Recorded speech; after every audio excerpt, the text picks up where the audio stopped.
Hello everyone, my name is Pixlriffs and welcome back to the Minecraft Survival Guide, where yes, the woodland mansion is still burning. Bits of it are, at least, and our allays are safe, but I'm not going to bring them back to the base today because there's a lot of them, it's quite a distance. I need to set up a permanent nether tunnel to this place so that we can get hold of all of these allays and bring them safely back to spawn. Or alternatively, I need to figure out where I'm going to take them to, because I don't know if we want them all to be around spawn or if we want to use them elsewhere in the world. But in the meantime, they're just happily floating around attached to this fence post, just kind of chilling.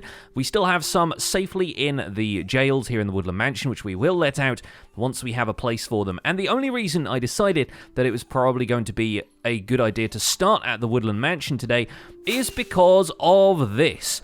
I rarely get to explore these because more often than not I get unlucky and my woodland mansions don't have secret rooms. But this one appears to have, and over here, if we hop on over to here, there is this weird obsidian diamond, or I don't know what kind of shape this is really, tetrahedron probably. Anyway, this is one of the secret rooms that generates behind a woodland mansion staircase more often than not. Sometimes it's just completely blocked off from the upper floor of the woodland mansion, and if we step onto here and take away this block of obsidian, we should find that there is a block of obsidian inside, and beyond that, a block of diamond. Because yes, the illagers seem to have gotten hold of a diamond block and decided it was best to encase it in obsidian. So we're going to grab that. That is one of the few times I've ever seen this actually generating a woodland mansion I found in survival. So pretty lucky that we found that. We also have a couple of loot chests here, one of which has a golden apple, which I might as well take, and I'll drop off some of the stuff that I don't need in here because my inventory is a giant mess right now. So we're going to leave that stuff in there. I'm going to grab these bookshelves because I really hate to see bookshelves go to waste. There is one more loot chest down here, which also has a golden apple in it, along with a couple of fairly useful things, I guess. We'll take some iron and some redstone, why not? But the remainder of the chests here are all of the empty ones from those storage rooms the illagers seem to have for no particular reason, so we'll leave those alone. And is this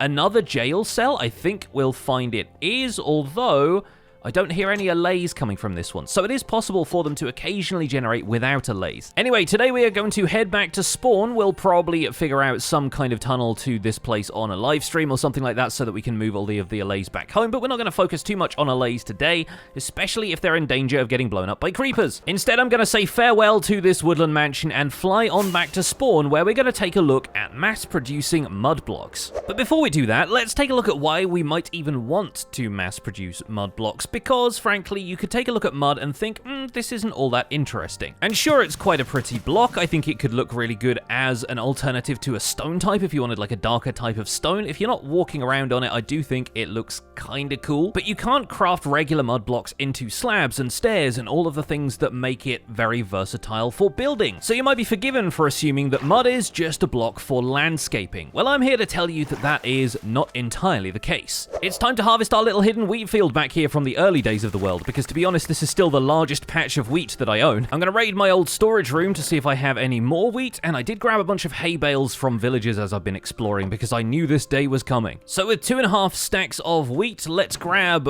we don't even have 2.5 stacks of mud blocks right now. Let's grab a stack of mud blocks at least. Let's open up our 2x2 crafting interface, and let's turn that into packed mud. Packed mud is a brand new building block that goes along with mud in the 1.19 update, and this is where mud gets more versatile. As you'll already be able to see, packed mud looks very different from regular mud. It's a different color, has a different texture. This honestly reminds me a bit more of cobbled deep slate in terms of the, graininess of the texture, the fact that it looks a little bit lumpy. Compare that to the other dirt type blocks like podzol here, for example, regular dirt, coarse dirt, rooted dirt, all of that kind of stuff. It's a similar color, but it's obviously a very different texture. It feels a little bit smoother than the rough, grainy dirt that you can see elsewhere. Even stuff like grass path, it's got a contrast to it, and I like that. I think mud could be a pretty versatile block. And perhaps most importantly, packed mud can be crafted into mud bricks in the same way that you make stone bricks out of stone. Throwing some mud bricks into a stone cutter reveals that they have stairs, slabs, and walls. So we have a versatile building block right here, and while I think the noises are still a little bit harsh to me, I find these I don't know, it feels kind of weird.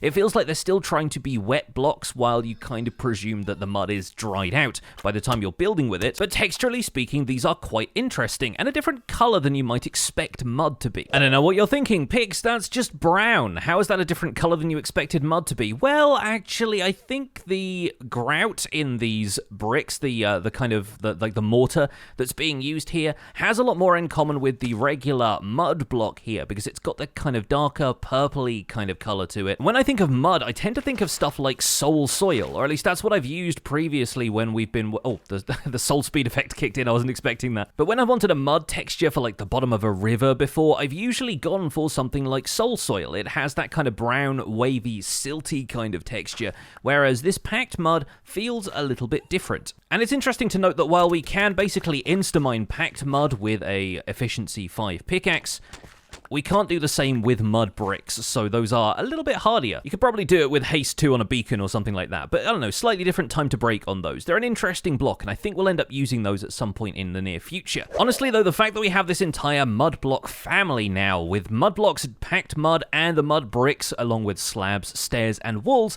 is reason enough for me to want a decent amount of it. I think these would look really good in desert builds, or something where you want a little bit more of a dry, natural feel to the place.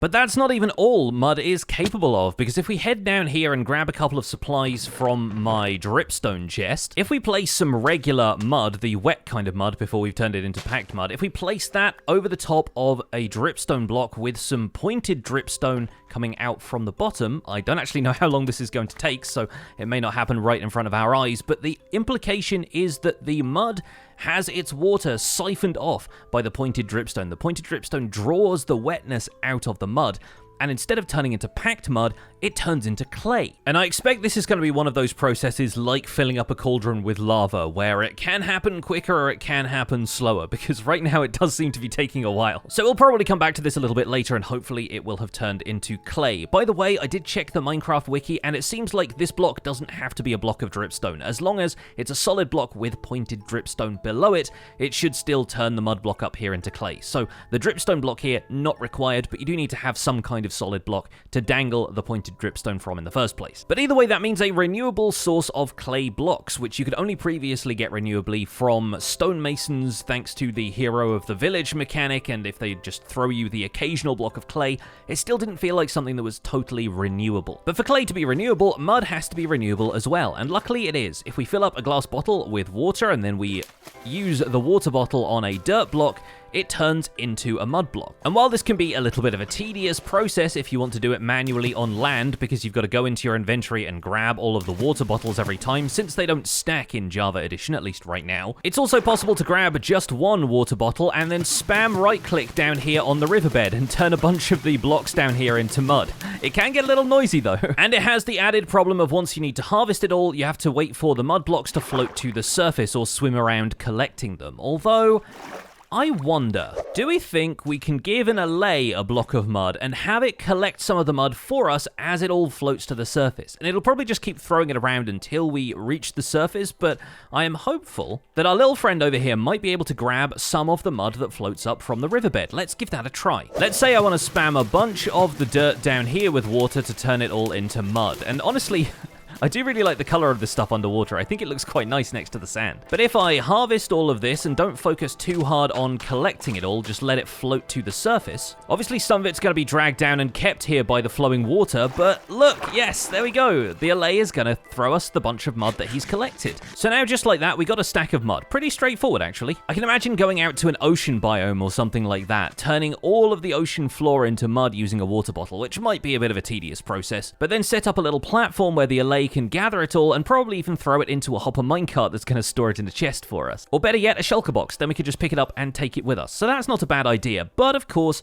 we probably want a way that we can turn dirt directly into mud using automation, and I think that's where we're going to focus the rest of our efforts in this episode. Because we have a great deal of dirt here, not much of which I am planning on using right now, but besides that, coarse dirt and rooted dirt, neither of which we have in abundance, but we have a decent amount of rooted dirt and we can craft a bunch of coarse dirt, can also be transformed into mud. And this presents a couple of interesting possibilities, which we'll get onto later. For now, instead, we're going to take advantage of the fact that dispensers can transform dirt into mud using water bottles. They will end up storing the glass bottles in the dispenser once they've been emptied. They don't end up spitting them out automatically, but there is something we can do about that as well. But at this point, we're basically going to have to set up a mud factory, and I want to do that in a place that feels a bit more permanent because I want it to feel like a permanent part of the landscape here, and I'm thinking this side of the hill might be a good place to put it. So I'm going to clear away some of the trees over here. We're going to build up a foundation for our mud factory. We'll work on the redstone, and maybe if we've got time, we'll start working on the build itself.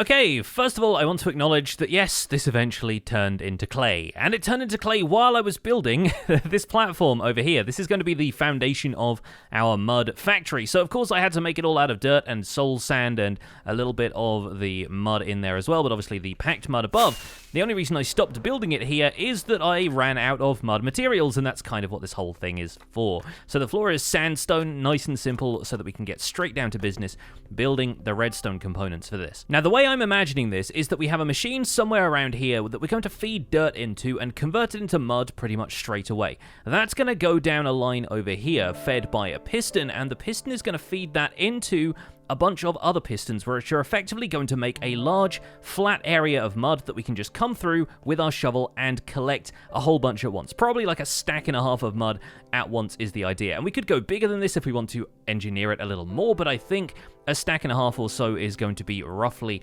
where I want to be. And then on the other side of the floor over here, if we've got room, and if we don't have room, we can probably, put it on stilts and have like a mezzanine floor to the entire room. We're going to have one that pushes it all out over some dripstone like we have over there, so that we can also use this to mass manufacture clay, because the clay is obviously taking a long time to turn into clay from mud.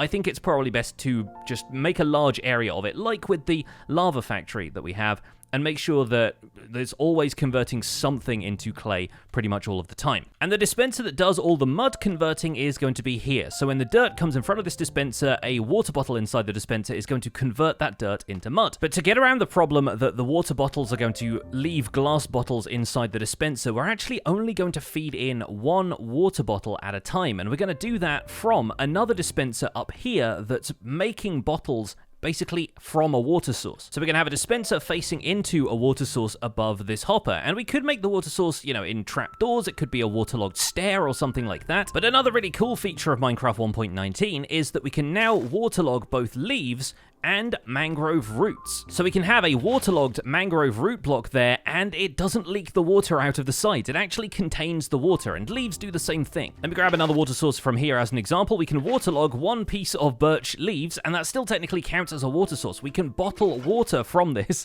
but the leaves actually contain the water. Although the other thing this does is potentially introduce an element of collision, and so when we dispense a glass bottle into here, it should shoot off into this hopper. Can demonstrate that real quick with a lever. If we pull the lever, bam, the dispenser fires. It has a water bottle inside of there. And we're going to fill that with regular glass bottles so that the water bottle has nowhere to go but out into this block space where it should be picked up by this hopper. The hopper is going to deposit one water bottle at a time inside this dispenser so that the only thing it ever has in it is water bottles, and the glass bottles are going to be pulled away by an item filter circuit that's going to operate out of the back of this thing. This is going to be the same item filter circuit that we use in our storage system. It might as well be. We're not really going to be wasting that many extra materials by doing that. We need a redstone torch there, and the hopper that feeds out the items is actually going to go into a system of droppers which are going to return the glass bottles to the dispenser up here. So this hopper is going to feed the items in at the bottom here, and it's going to feed them into that dropper. The droppers are going to be activated as we put dirt into the machine,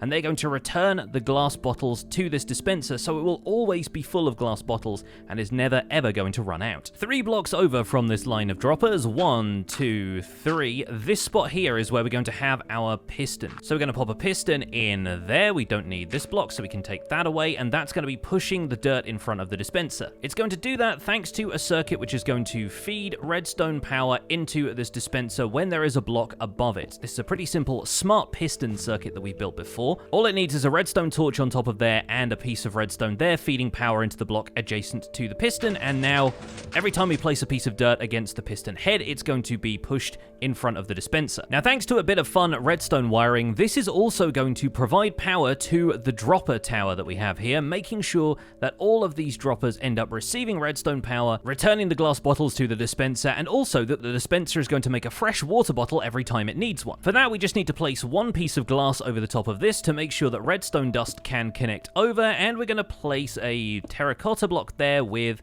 some redstone dust on the top of it. Thanks to quasi-connectivity, this block being powered is going to diagonally power the dropper immediately below it, it's going to power the dropper next to it, and the redstone dust is also going to power the dispenser. So when we place this, all of these tick all at once. We do need to make sure that we have some filter stuff in here, and we'll need some glass bottles there, so the machine only takes empty glass bottles out of this dispenser and doesn't get rid of the water bottles. And in theory, the best thing to do here is to fill this dispenser up with full stacks of glass bottles, because with the randomness of dispensers, there is a chance that one of these stacks could deplete, it would start to let water bottles in, and that might potentially break the system. But we need to make sure our item filter here has 41 glass bottles in there, and considering it's a solo item filter, we could probably put more filter stuff in there and make sure that more of the glass bottles drained into the system, but they're pretty cheap to get hold of. And the last thing we need to do is make sure this dispenser is receiving power every time there's a block in front of it, which is kind of difficult to do without switching off any of these hoppers if we were using the redstone torch method like we're using here. But instead,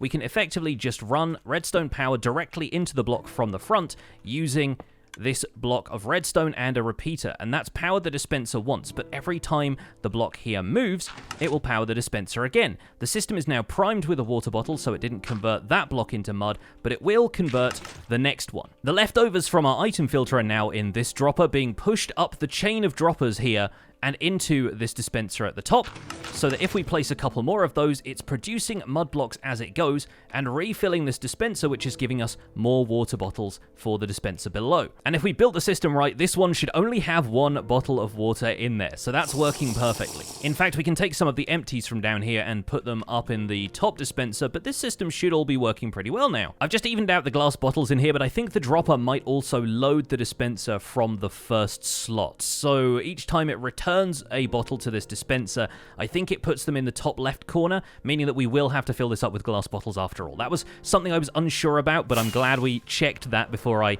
used this machine any further. I've also found that a couple of bottles of water have been spat out of the dispenser here, which has meant that one block there didn't get converted because there wasn't a water bottle loaded into the dispenser. So it might help to create a couple of buffer water bottles here, so that if it misses one, then there's always going to be a couple available to go through the system. Alternatively, we could just replace this root block with a regular water source surrounded by trapdoors so that the bottles won't just fly out of one side. But either way, now the piston has reached its push limit, we want to make sure that these blocks get pushed to one side by another piston, and that's going to effectively send them into a collection area we're going to build over here. That way we can just stand over here, spam dirt for as long as we want to, and the whole thing should create a giant square of mud behind us. We're going to do that exactly the same way we built the machine that's pushing the dirt in the first place. We're going to have a redstone torch underneath the block, a piston behind it right there, and one piece of redstone dust on the top here. This also has the advantage that since we have reached the piston push limit, it's not going to push any further than this, and it's not going to displace this piece of redstone dust here. So now if we continue to place dirt here, that's going to get converted into mud, and it's going to be pushed around over there by this set of pistons.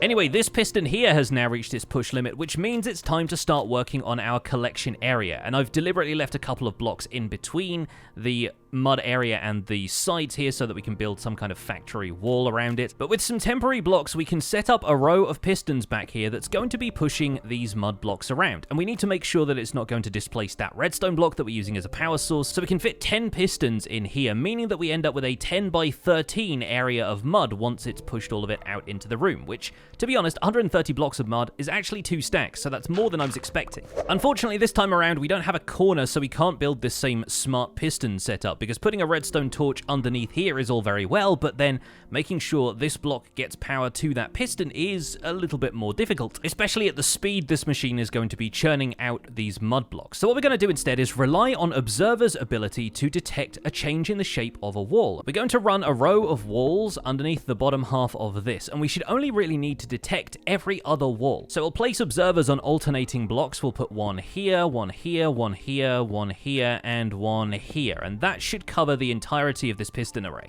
Then on the back of each observer, we're going to place one of these blocks, and behind each of the other pistons, we're going to place a solid block there as well. Then we're going to put redstone dust on top of each of these, and what each of those observers is going to do when it detects a change in the shape of a wall is push both the piston in front of it and the pistons that are connected to this redstone dust by these solid blocks. So for example, now if I make a change here, it's going to push those two pistons, and so on down the line. It's going to push 3 at a time sometimes, but if we start feeding dirt into the system over here, that's going to push it over in front of these pistons, which are going to push it out further into the room. And now as I speak, the room behind me is loading up with mud, and it started to form this giant square up here, because the observer detects the fact that the shape of the wall changes when a block is placed over the top of it, like this, for example. It changes to fill up that space. And when that happens to one of these walls, the ones that are connected to the observers behind, they fire the pistons on either side, meaning that it's going to push the mud further out into the room. Once these reach their piston push limit, the mud is going to be able to continue past those and reach other pistons, which are going to change the shape of those walls and push those mud blocks out into the room as well. Once again, we did have a couple of misses, so I think now is probably the time to replace that mangrove root block after all. It's a shame because I really like the look of these things, but with trapdoors all the way around the outside and probably one on top as well, we can fold those up. We'll be able to break the mangrove root block, which will leave the water source there, and that should now be a bit more reliable. As it spits water bottles out, they're just going to end up inside the water source. The trapdoor isn't going to let them go anywhere, and the hopper should pick them up nice and easily. Now let's stand atop this redstone block and fill up the entire room behind us with mud. Once the machine locks up, that is as much as it can convert, and this time around it's all been working fine. I did have to make sure that these bottles were evenly distributed because once again they are clustering in that top corner, but we have an entire floor of mud here which we can now farm using our shovel, and that will reset the system ready to produce more. If we wanted to make the system even more automatic, we could have an Allay collect the mud for us once we'd farmed it, or we could even feed it into a blast chamber with TNT, which would destroy all of the mud blocks and drop them into a system of hoppers or something like that. But for now, I think we're just going to leave it manual. We might get the Allays involved since we have a decent amount of them now. But look at that, we have 2 stacks and change, all brand new mud blocks. And the reason I built this factory floor a couple of blocks off the ground is because if we want to mirror it on the other side, we need a block here and pointed dripstone at ground level, and then all of that floor is going to be converted into clay. In the meantime, though, we could just place a floor of normal blocks right here, and that's probably not going to affect the piston push mechanism. Nope, that's all working still fine. And that way we have a floor here that we can freely run around on if we want to collect the mud blocks that way. I think that's as far as we'll take it today with this mud making contraption, but we might revisit this design in future to produce a clay floor over on this side once I have a little bit more material to finish off the rest of the build potentially. But if you want to know the full potential of automation with this is really the bridge between a few different types of blocks. Let me give you a quick rundown of how this could work. So stone, if you end up bone mealing moss nearby, can convert that into moss. If you bone meal the moss, it will grow an azalea. And if you bone meal the azalea on top of the moss, that converts the moss into rooted dirt. Rooted dirt can be run in front of a dispenser with a bottle of water, converting it into mud. The mud can be run over pointed dripstone, converting it into clay. The clay can be smelted in a furnace to turn it into terracotta. The player can craft the terracotta with some dye to turn it into colored terracotta, and then that can be baked in a furnace once again to turn it into glazed terracotta. So that is the process of converting stone into terracotta. You could even go one stage further back here if you wanted to. You could produce cobblestone from a cobblestone generator, blow that up with TNT,